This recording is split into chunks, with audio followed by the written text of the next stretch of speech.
How's it going, everyone? It's me, Whiplashthesnake here, bringing you yet another life story video. And to give you guys a little bit of context before we get into this, yeah, me and my family, we went out to the dunes a lot around this time, and this was just one of the many trips there, and this happened to be one where I injured myself, and, being in the dunes, I think it relates pretty well to the gameplay that we have here. Yeah, you're pretty far away from any kind of medical attention. If you hurt yourself, you're basically fucked. So, yeah, it's great out there.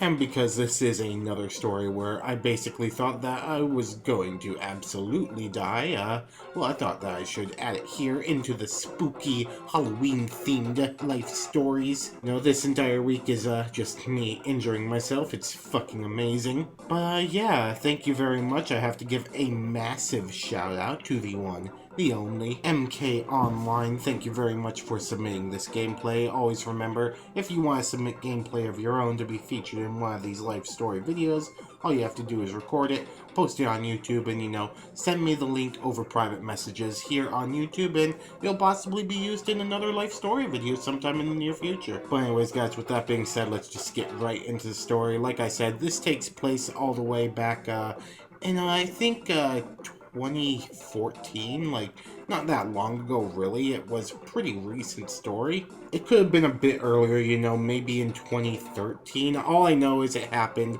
while I was still in high school. And during that time on breaks and everything, we would take little weekend getaways, maybe 2-3 day adventures, all the way out to the dunes. You know what I'm talking about if you've ever been there. It's the sand dunes, and normally we would go to the Buttercup ones, I believe that was the name of it. And we would drive up there, take along a toy hauler, take along a bunch of quads and motorcycles and everything, because, our family liked to go riding a lot at this time. We don't really do it anymore. It was normally my dad's favorite thing to do, and the rest of us just kind of came along for it. We had fun, but it wasn't really our thing. And we would camp out there, and I just can't stand camping. I don't like it. I'm sorry, I'm a strange person. If you like camping, that's fine. I just don't enjoy it, really. It's kind of hard to enjoy nature when you're allergic to every single aspect of nature. But so we would drive out to these sand dunes, set up and just basically go riding for a few days. And normally when we did this, we would either take some family or family friends along with us.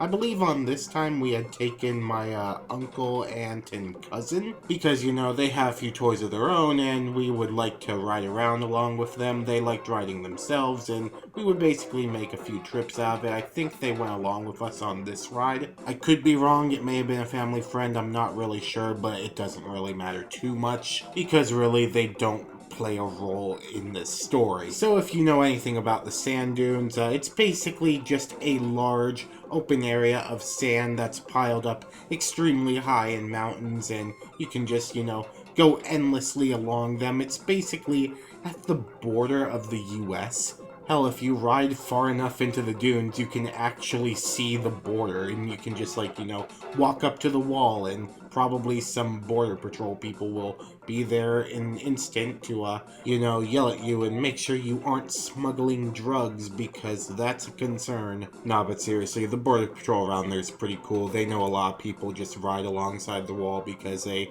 like to see it and everything, and they're pretty cool, they're pretty chill about it. They just don't really prefer people sticking around it too much. They do patrol that area pretty heavily.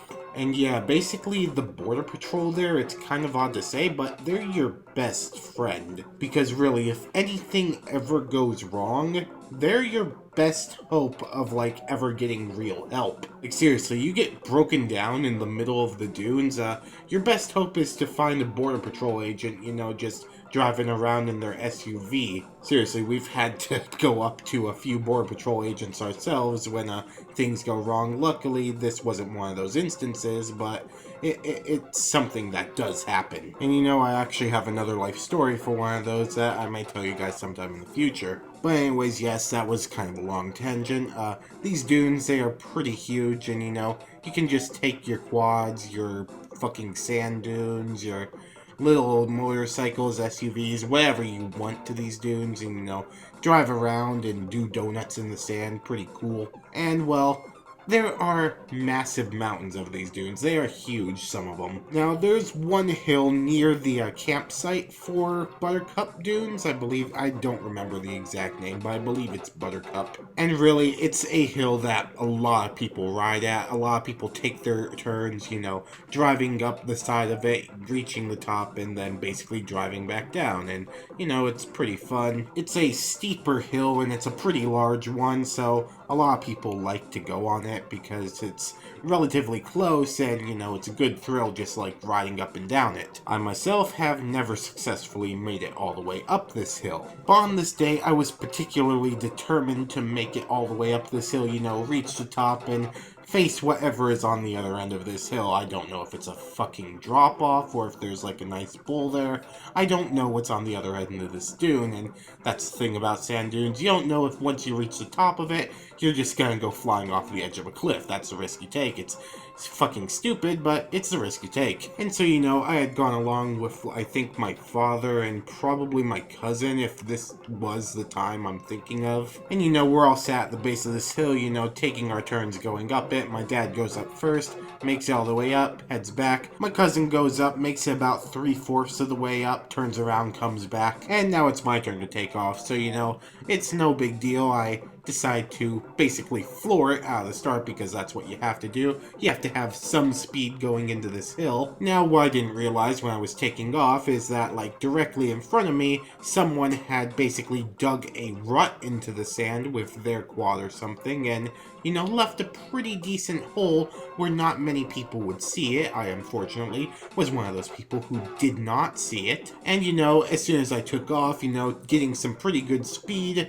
I hit this rut, and it sends me flying off the back of my quad. And, you know, the way it happened, it basically just bucked me off the quad like, you know, it was some kind of bull ride, and, you know, I just landed straight on my back, just like with a thump onto the sand. Now, the fall itself, that was nothing major. It didn't hurt at all. I mean, the sand itself, you know, it's pretty soft. It has some give to it, so when you fall, it doesn't really hurt too much, you know, unless you fall pretty badly and break an arm or something. It's not really gonna hurt you too much. And the fall itself, you know, that didn't hurt at all, but what happened when I fell back and landed square on my back, well, it knocked the wind out of me.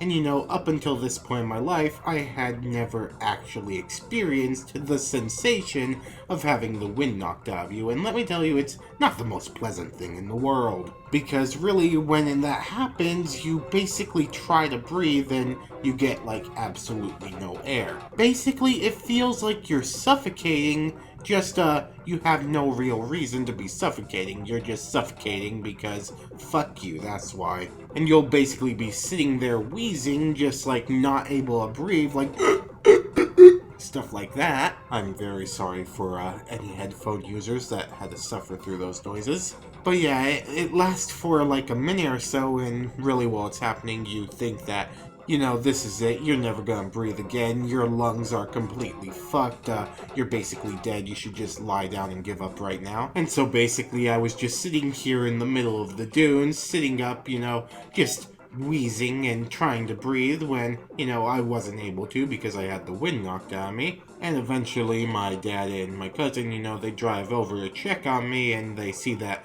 I'm just sitting there wheezing because, you know, fell off my quad, got the wind knocked out of me. They had no idea what was going on. And, you know, the second my dad found out that I had the wind knocked out of me, I won't forget the words that I said, because he just basically looked at me, saw that I was fucking dying, and, you know, he came up and, you know, started laughing and was like, yeah, you got the wind knocked out of you, it'll be fine in just a moment. And, you know, when he was laughing at it, I was just like, God damn it, no, I'm dying here, stop. But, you know, he was right. After a few minutes, everything was fine again. I was able to breathe, got back up on my quad, and, you know, went back because after that experience, I was done riding for the day. And yeah, I didn't really go on many more rides for that entire trip because, you know, after that experience, you're basically done. You just want to go home. But yeah, if you guys have any stories like that, make sure to let me know. And yeah, moral of the story today, if you ever see someone not able to breathe, laugh at them. Because, well, as I found out on that day, that's the response my dad has to that situation.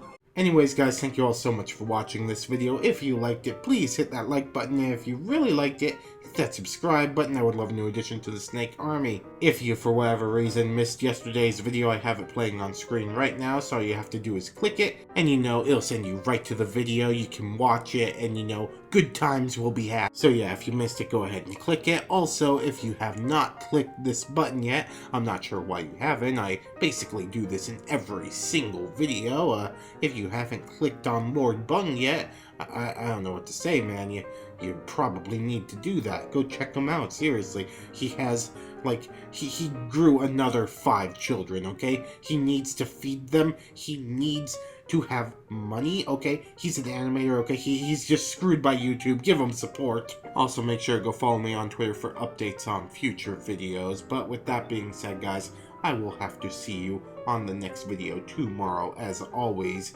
Whiplash signing out.